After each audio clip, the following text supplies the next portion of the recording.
Nous sommes dans l'église de Saint-François de Sales, le cœur de l'oratoire à partir de 1852. Témoin de la croissance quotidienne, de la sainteté de Dominique Savio, de Michel Magonnet, de Maman Marguerite, de Don Rua et de Don Bosco lui-même, avec et la grâce de ces garçons. C'est que Saint François de Sales écrit en majuscule à la Chantal « Tout faire par amour et rien par nécessité ». C'est aussi l'esprit que Don Bosco fait fleurir ici à l'oratoire.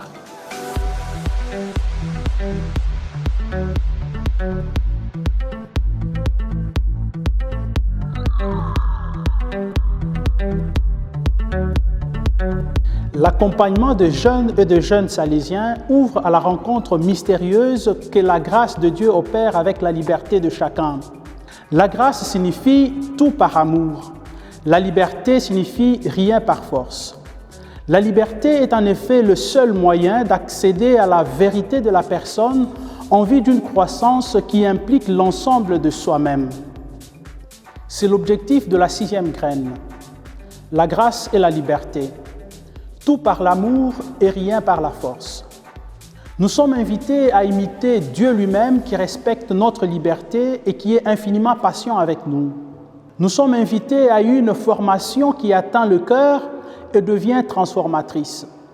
Nous sommes invités à apprendre à écouter. Sans l'implication complète et totale de sa propre liberté, il n'y a pas de réponse à l'appel.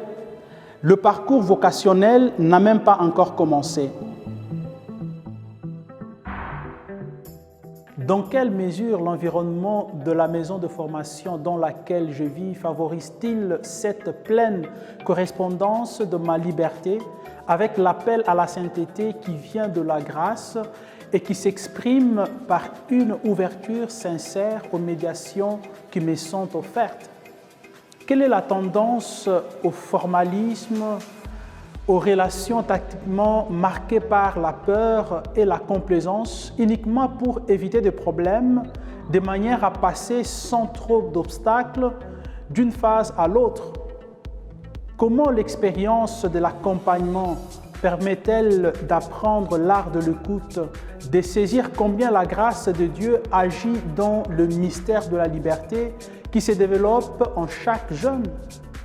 Est une bonne image de l'esprit de Saint François de Sales tel que Don Bosco l'a vécu. Nous ne voulons pas être de maîtres de votre foi, mais de coopérateurs de votre joie.